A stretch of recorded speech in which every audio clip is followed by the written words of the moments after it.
Hi hello ചാനലിൻ്റെ പുതിയ വീഡിയോയിലേക്ക് എല്ലാവർക്കും സ്വാഗതം. എല്ലാവരും സുഖമായിട്ട് സേഫായിട്ടിരിക്കുന്നു എന്ന് വിചാരിക്കുന്നു. ഇന്ന് വീണ്ടും നമ്മളൊരു പ്രഗ്നൻസിയുടെ ഒരു വീഡിയോ ആയിട്ടാണ് കേട്ടോ വന്നിരിക്കുന്നത്.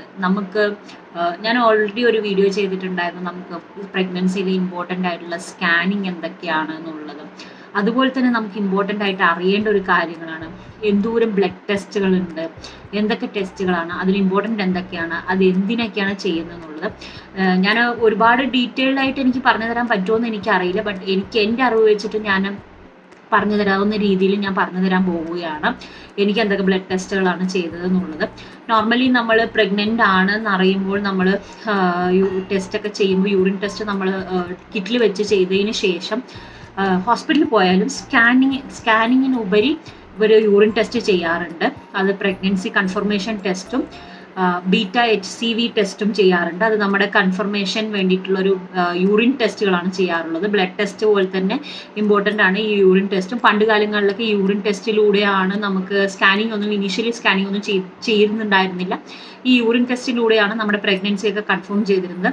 അപ്പോൾ ഈ ഫസ്റ്റ് ഇനീഷ്യൽ സ്റ്റെപ്പ് എന്ന് പറയുന്നതാണ് ഈ യൂറിൻ ടെസ്റ്റിൽ ഈ പറഞ്ഞ പോലെ തന്നെ നമ്മുടെ പ്രഗ്നൻസി കൺഫർമേഷനും β-HCV ടെസ്റ്റും LCG ബ്ലഡ് ടെസ്റ്റ് കേട്ടോ, ബ്ലഡിൻ്റെ β-LCG ബ്ലഡ് ടെസ്റ്റ് ചെയ്യുന്നതാണ്. അതിനുശേഷം ഒരുപാട് ബ്ലഡ് ടെസ്റ്റുകൾ നമുക്ക് വരുന്നുണ്ട്. എനിക്ക് സത്യം പറഞ്ഞാൽ പോകുമ്പോൾ ബ്ലഡ് എടുക്കുന്നത് കാണുമ്പോൾ തന്നെ എന്തിനാണ് ഇത്രയും ബ്ലഡ് എടുക്കുന്നത് തോന്നാറുണ്ട്. പക്ഷെ ഒരുപാട് ബ്ലഡ് ടെസ്റ്റുകൾ ചെയ്യാറുണ്ട് അവർ.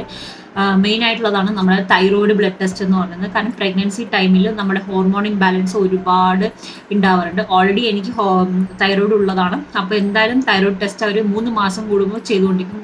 നമ്മൾ നോർമലി ചെയ്യുന്നതാണ് 3 മാസം കൂടുമ്പോൾ, അത് മസ്റ്റായിട്ട് ഇവർ ചെയ്യുന്നുണ്ട്. നമ്മളിപ്പോൾ നോർമലി ആണെങ്കിൽ പ്രഗ്നൻ്റ് അല്ലാത്ത സമയങ്ങളിൽ നമ്മൾ കുറച്ച് എക്സ്ക്യൂസ് ഒക്കെ ചെയ്യാറുണ്ട്. ചിലപ്പോൾ 4 മാസം കൂടുമ്പോഴോ 5 മാസം കൂടുമ്പോഴൊക്കെയാണ് ടെസ്റ്റ് ചെയ്യാറ്. പക്ഷെ പ്രഗ്നൻസി ടൈമിൽ അവർ മസ്റ്റായിട്ട് 3 മാസം കൂടുമ്പോൾ ഒരു 3 പ്രാവശ്യമെങ്കിലും നമ്മളെ കൊണ്ട് മറ്റേ TSH ടെസ്റ്റ് ചെയ്യിപ്പിക്കാറുണ്ട്. അതിൻ്റെ 3 വേർഷൻസും TSHും TCHും ഹൈപ്പോയും ഒക്കെ ചെയ്യിപ്പിക്കാറുണ്ട്. പിന്നെ ചെയ്യുന്നതാണ് നമ്മുടെ ബ്ലഡ് ഗ്രൂപ്പ് എന്നുള്ളത്. ബ്ലഡ് ഗ്രൂപ്പ് നമ്മുടെ ഫയലിൽ തന്നെ അവർ മെൻഷൻ ചെയ്യാൻ വേണ്ടി നമ്മുടെ ബ്ലഡ് ഗ്രൂപ്പ് എന്താണെന്ന് ചെക്ക് ചെയ്യിപ്പിക്കും. ഓൾറെഡി നമുക്ക് അറിയുന്നതാണെങ്കിലും അവരൊന്നും കൂടെ ബ്ലഡ് ടെസ്റ്റ് ചെയ്യിപ്പിക്കും. അതൊരു 200 rupees ചാർജസ് ഒക്കെയാണ് ഇവിടെ ചെയ്യുന്നത്. ഒരുവിധം എല്ലാവരെയും ചെയ്യിപ്പിച്ച് നമ്മുടെ ഫയലിൽ വെപ്പിക്കുന്നതാണ്. അൺഎക്സ്പെക്റ്റഡ് ആൻറ്റിബോഡി സ്ക്രീൻ എന്നുള്ളൊരു ടെസ്റ്റും കൂടെ ചെയ്യിപ്പിക്കുന്നുണ്ട്. പിന്നെ നമ്മുടെ പ്ലേറ്റ്ലെറ്റ് കൗണ്ട് ചെയ്യിപ്പിക്കുന്നതാണ്. ഹീമോഗ്ലോബിൻ ലെവൽ റിപ്പീറ്റഡ് ആയിട്ട് ചെയ്യിപ്പിക്കുന്നതാണ്. നമുക്ക് വല്ല ശാരീരിക അസ്വസ്ഥതകളൊക്കെ നമുക്ക് ലേറ്റർ ഓൺ വരുന്നതാണെങ്കിൽ ഇതൊക്കെ ഇനീഷ്യലി ചെയ്യുന്നതാണ്. ഹീമോഗ്ലോബിൻ ലെവലൊക്കെ ചെക്ക് ചെയ്യുന്നത് ഇനീഷ്യലി നമുക്ക് കൂടുതൽ എന്തെങ്കിലും ശാരീരിക അസ്വസ്ഥതകളൊക്കെ വരുന്നുണ്ടെങ്കിൽ നമ്മുടെ ഹീമോഗ്ലോബിൻ ലെവൽ എത്രത്തോളം ഉണ്ടെന്ന് ഒന്നും കൂടെ റിപ്പീറ്റഡ് ആയിട്ട് ബേസ്ഡ് ഓൺ ഡോക്ടർമാർ നമ്മൾ റിപ്പീറ്റഡ് ആയിട്ട് നോക്കുന്നതാണ്. പിന്നെ വന്നിട്ട് ഹെപ്പറ്റൈറ്റിസ് B ഉണ്ടോ, C ഉണ്ടോ, HIV ഉണ്ടോ, അങ്ങനത്തെ രോഗങ്ങളൊക്കെ ഉണ്ടോ എന്നുള്ള രീതിയിലുള്ള ബ്ലഡ് ടെസ്റ്റുകളൊക്കെ നമ്മൾ മസ്റ്റായിട്ട് ചെയ്യേണ്ടതാണ്. ഇനീഷ്യലി തന്നെ ബ്ലഡ് ഷുഗർ ലെവൽ എത്രയുണ്ടെന്ന് നോക്കുന്നതായിരിക്കും. ഏറ്റവും മെയിൻ ആയിട്ടുള്ള ഒരു സാധനമാണ് ഡബിൾ മാർക്കർ ടെസ്റ്റ് എന്ന് പറയുന്നത്. അതൊരു 14 ആഴ്ചയൊക്കെ ആവുമ്പോൾ ഡബിൾ മാർക്കർ ടെസ്റ്റ് ചെയ്യാൻ പറയുന്നതാണ്. ഒരുപാട് സ്ഥലങ്ങളിൽ ഞാൻ കേട്ടിട്ടുണ്ട് ഈ ഡബിൾ മാർക്കർ ടെസ്റ്റ് സ്കിപ്പ് ചെയ്യാറുണ്ട് എന്നുള്ളത്. സ്കിപ്പ് ചെയ്യുന്നത് കൊണ്ടുള്ളൊരു ഒരു ഡ്രോബാക്ക് അല്ലെങ്കിൽ നമുക്ക് കിട്ടാവുന്ന ഒരു സൈഡ് എഫക്റ്റ് എന്താവെന്ന് വെച്ച് കഴിഞ്ഞാൽ, ഈ ഡബിൾ മാർക്കർ ടെസ്റ്റ് ചെയ്യുന്നത് കുട്ടിക്ക് എന്തോ ഡൗൺ സിൻഡ്രോംസ് ഉണ്ടോ എന്നറിയാൻ വേണ്ടിയിട്ടാണ് നമ്മൾ മെയിൻ ആയിട്ട് ഇത് ചെയ്യുന്നത് തന്നെ. ഉച്ചതിന് ശേഷം ചിലപ്പോൾ ഉണ്ടാവാൻ സാധ്യതയുണ്ട് 2.5 വയസ്സിന് ശേഷം. ബട്ട് ഇനീഷ്യലി നമുക്ക് കണ്ടുപിടിക്കാനുള്ള ചാൻസസ് ഇതിലുണ്ട്. കൊറോണോമെനിക്കൽ അബ്നോർമാലിറ്റീസ്, പിന്നെ ലോ റിസ്ക് ആണോ ഹൈ റിസ്ക് ആണോ എന്നുള്ള രീതിയിലൊക്കെ അറിയാൻ വേണ്ടിയിട്ടാണ് നമ്മൾ ഈ മറ്റേ ഡബിൾ മാർക്കർ ടെസ്റ്റ് ചെയ്യുന്നത്. അത് മസ്റ്റായിട്ടും ചെയ്യണം. ഞാൻ പക്ഷേ ഒരുപാട് സ്ഥലങ്ങളിൽ കണ്ടിട്ടുണ്ട് അത് നമ്മുടെ വിഷാണെന്നുള്ള രീതിയിൽ. നാട്ടിലൊക്കെ കേട്ടിട്ടുണ്ട് ഒരുപാട് പേര് സ്കിപ്പ് ചെയ്യുന്നുണ്ട് എന്നുള്ളത്. പറയാൻ പറ്റില്ല, ചിലപ്പോൾ ഇതിൽ ഒരു കുഴപ്പം ഉണ്ടാവില്ല. അതിനുശേഷം നമുക്ക് കുട്ടിക്ക് ഡൗൺ സിൻഡ്രോംസോ അല്ലെങ്കിൽ ബർത്ത് ഡിഫക്ട്സ് ഒക്കെ കാണാൻ പറ്റും. അതൊന്നും പറയാൻ പറ്റില്ല നമുക്ക്. പക്ഷെ ഇതിൽ ഉണ്ടെങ്കിൽ അറിയാനുള്ള സാധ്യതകൾ കൂടുതലുണ്ടെന്നാണ് പറയപ്പെടുന്നത്. അതുകൊണ്ട് ഈ ഡബിൾ മാർക്കർ ടെസ്റ്റ് ഒരിക്കലും സ്കിപ്പ് ചെയ്യരുത്. പിന്നെ വരുന്നതാണ് ട്രിപ്പിൾ മാർക്കർ ടെസ്റ്റ്. ഇതും സെയിം ഇത് തന്നെയാണ്. അതൊരു 15-18 ആഴ്ചയിൽ എടുക്കുന്നതാണ്. ഡബിൾ മാർക്കർ ചെയ്യാതെ വിട്ടുപോയവർക്ക് അല്ലെങ്കിൽ double marker result positive means correct result കിട്ടാത്തവർക്ക് വേണ്ടി ചെയ്യുന്നതാണ് ട്രിപ്പിൾ മാർക്കർ ടെസ്റ്റ് എന്ന് പറയുന്നത്. എനിക്കൊക്കെ ഡബിൾ മാർക്കർ ടെസ്റ്റാണ് ചെയ്തിരിക്കുന്നത്. ഡബിൾ മാർക്കർ ടെസ്റ്റിൻ്റെ ഒരു ഡീറ്റെയിൽഡ് വീഡിയോ എന്താണെന്നുള്ളത് ഞാൻ കാണിച്ചു തരാം. എന്താണ് റിസൾട്ട് വരുന്നത്, ഡബിൾ മാർക്കറിൻ്റെ പ്രാധാന്യങ്ങൾ എന്തൊക്കെയാണെന്നുള്ളത് ഞാനിപ്പോൾ ബ്രീഫായി പറഞ്ഞിട്ട് ഡീറ്റെയിൽഡ് ആയിട്ടുള്ള വേറൊരു വീഡിയോ ചെയ്യുന്നതായിരിക്കും. അപ്പോൾ ട്രിപ്പിൾ മാർക്കർ ടെസ്റ്റും ചെയ്യുന്നവരും ചില ഡോക്ടർമാർ സജസ്റ്റ് ചെയ്യുന്നതിനനുസരിച്ചും ഞാൻ ചെയ്തിരിക്കുന്നത് ഡബിൾ മാർക്കർ ടെസ്റ്റാണ്. അടുത്തത് TT ഇഞ്ചക്ഷൻ ആണ് മെയിനായിട്ട് ചെയ്യുന്നത്. TT ഇഞ്ചക്ഷൻ അറിയാലോ, നമുക്ക് ഇമ്മ്യൂൺ പവർ കൂട്ടാൻ വേണ്ടിയിട്ടാണ് ഇവർ TT പ്രഗ്നൻസി ടൈമിൽ നമ്മുടെ ഇമ്മ്യൂൺ പവർ ഭയങ്കര ഡൗൺ ആയിരിക്കും, അതിന് വേണ്ടിയിട്ടാണ് TT ഇഞ്ചക്ഷൻ എടുക്കുന്നത്. TT ഇഞ്ചക്ഷൻ വന്നിട്ട് ചിലർ 3 months എടുക്കും, ചിലർ ലേറ്റർ ഓൺ എടുക്കാറുണ്ട്.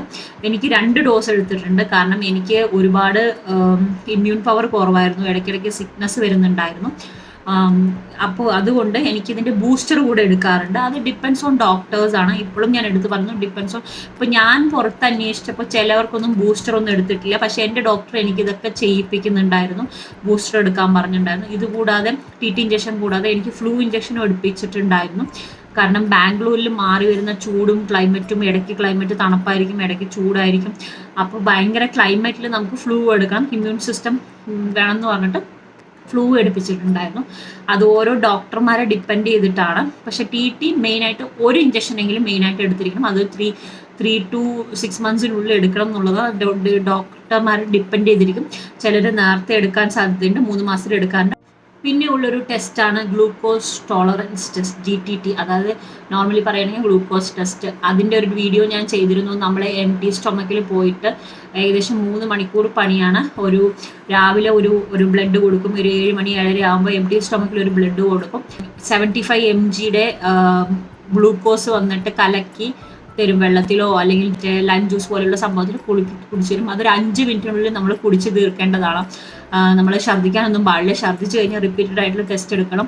അതിൽ നമ്മുടെ ഗ്ലൂക്കോസ് ലെവൽ എത്രയുണ്ട്, അതായത് ഷുഗർ ഉണ്ടോ, ഷുഗർ വരാനുള്ള ചാൻസ് ഉണ്ടോ, റിസ്ക് എത്രത്തോളം ഉണ്ടാവും, പ്രഗ്നൻസിയിൽ ഇനിയും ഷുഗർ വരാനുള്ള ചാൻസ് ഉണ്ടോ എന്നറിയാൻ വേണ്ടിയിട്ടാണ് അത് ചെയ്യുന്നത്. അതൊരു 3 ടൈപ്പായിട്ട് ബ്ലഡ് ടെസ്റ്റ് എടുക്കും. empty stomachലാണ് ഇത് ഫുൾ എടുക്കുന്നത്. അത് മെയിനായിട്ട് ചെയ്യേണ്ടതാണ്. നമ്മുടെ റിസ്ക് എത്രത്തോളം ഉണ്ടെന്ന് അറിയാൻ വേണ്ടിയിട്ടാണ്. നമ്മൾ കാരണം കേട്ടിട്ടില്ലേ, നമ്മൾ ഇനിഷ്യൽ ലാസ്റ്റ് സ്റ്റേജിലൊക്കെ ആകുമ്പോൾ ഡയബറ്റിക് ആയി പോകുന്നു എന്നുള്ള രീതിയിൽ കേട്ടിട്ടുണ്ടല്ലോ. അതൊക്കെ ഒഴിവാക്കാൻ വേണ്ടിയിട്ടാണ് ഈ GTT ടെസ്റ്റ് ചെയ്യുന്നത് തന്നെ. ത്തോളം ബ്ലഡ് ടെസ്റ്റുകളാണ് നമ്മൾ മെയിനായിട്ട് ചെയ്യുന്നത്. Depends on patients condition repeated ആയിട്ട് ഓരോന്ന് ചെയ്യാറുണ്ട്. കാരണം ഞാൻ TSH ഇടയ്ക്ക് 3 മാസം കൂടുമ്പോൾ ഇപ്പോൾ 3 പ്രാവശ്യം ഓൾറെഡി ചെയ്ത് കഴിഞ്ഞു. അതുപോലെ ഹീമോഗ്ലോബിൻ റിപ്പീറ്റഡ് ആയിട്ട് ചെയ്യാൻ പറഞ്ഞിട്ടുണ്ടായിരുന്നു. എനിക്കതുപോലെ TT ഇഞ്ചക്ഷൻ 2 പ്രാവശ്യം എടുത്തിട്ടുണ്ടായിരുന്നു. ഓരോരോ പേഷ്യൻറ്റിനെ ഡിപ്പെൻഡ് ചെയ്തിരിക്കും ഇതൊക്കെ. എൻ്റെ ഒരു എക്സ്പീരിയൻസ് ജനറലായിട്ട് ഞാൻ പറയുന്നതാണ്, ഇത്രയും സാധനങ്ങൾ ഒരു പ്രാവശ്യമെങ്കിലും നമ്മൾ ചെയ്തിരിക്കണം ഈ പ്രഗ്നൻസി ടൈമിൽ. അത് എല്ലാ ഡോക്ടർമാരും മസ്റ്റായിട്ട് ചെയ്യുന്നതാണ്. ഇതിൻ്റെ റീസൺസ് എന്തിനാണ് ചെയ്യുന്നതെന്നുള്ള റീസൺ ഞാനിപ്പോൾ പറയാൻ ശ്രമിച്ചിട്ടുണ്ട് ഇതിലൂടെ. അപ്പോൾ നിങ്ങൾക്കെല്ലാം മനസ്സിലായി എന്ന് വിചാരിക്കുന്നു. എല്ലാം പേഷ്യൻറ്റിൻ്റെ കണ്ടീഷൻ അനുസരിച്ച് റിപ്പീറ്റഡ് ചെയ്യാൻ ചാൻസ് ഉണ്ട്. നല്ലൊരു വീഡിയോ, പ്രഗ്നൻസി റിലേറ്റഡ് ആയിട്ടുള്ള വീഡിയോ എനിക്ക് പറഞ്ഞു തരാൻ പറ്റുന്നത് എൻ്റെ ഒരു എക്സ്പീരിയൻസ് വെച്ചിട്ടുള്ള ഒരു വീഡിയോ ഞാൻ ചെയ്യുന്നതായിരിക്കും. നിങ്ങൾക്ക് എന്തെങ്കിലും ഡൗട്ടോ എന്തെങ്കിലും വീഡിയോ ചെയ്യാൻ താല്പര്യം ഉണ്ടെങ്കിൽ നിങ്ങൾ കമൻറ്റ് ബോക്സിൽ അറിയിക്കുക, ചെയ്യുന്നതായിരിക്കും. അപ്പോൾ അടുത്തൊരു വീഡിയോ ആയിട്ട് വരുന്നതായിരിക്കും. Tata, bye bye, take care. പിന്നെ എല്ലാ പ്രഗ്നൻറ്റ് ലേഡീസിനോടും ഞാൻ പറയുകയാണ്, എൻജോയ് ചെയ്യുക, പ്രഗ്നൻസി എൻജോയ് ചെയ്യുക. എല്ലാവർക്കും ഇനിയും പ്രഗ്നൻ്റ് ആവാൻ വരുന്നവർക്കും എല്ലാവർക്കും വേണ്ടി പ്രാർത്ഥിക്കുന്നതായിരിക്കും. ഇനിയും ചാനൽ സബ്സ്ക്രൈബ് ചെയ്യാത്തവരുണ്ടെങ്കിൽ സബ്സ്ക്രൈബ് ചെയ്യുക, സപ്പോർട്ട് ചെയ്യുക, ആ ബെല്ലൈക്കണും കൂടെ ഒന്ന് പ്രസ് ചെയ്യുക. ഇനിയും ലൈഫ് സ്റ്റൈൽ വ്ളോഗ്സ് ആയിട്ടുള്ള ഓരോരോ കണ്ടന്റുകൾ നിങ്ങളുടെ മുന്നിൽ എത്തുന്നതായിരിക്കും. അതുവരെയും Tata, bye bye, take care.